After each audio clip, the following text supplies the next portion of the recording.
northeastern Sampson County until 3:15 p.m. At 2:34 p.m., a severe thunderstorm was located 12 miles north of Clinton, moving northeast at 15 miles per hour.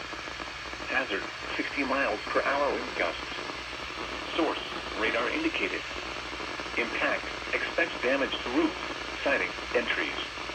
Locations impacted include Goldsboro, Mount Olive, Walnut Creek, Pikeville, Newton Road, Eureka, Hudson, March Mac, Brogdon, and Arroy.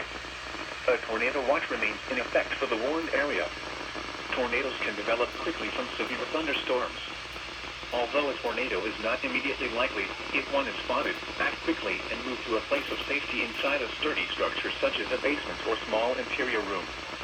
Straight line winds can blow down trees, power lines, and damage mobile homes and other buildings.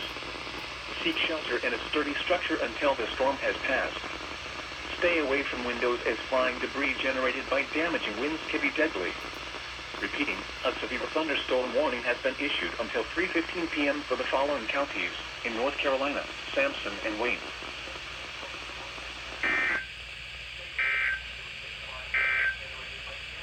This is NOAA Weather All right. Radio.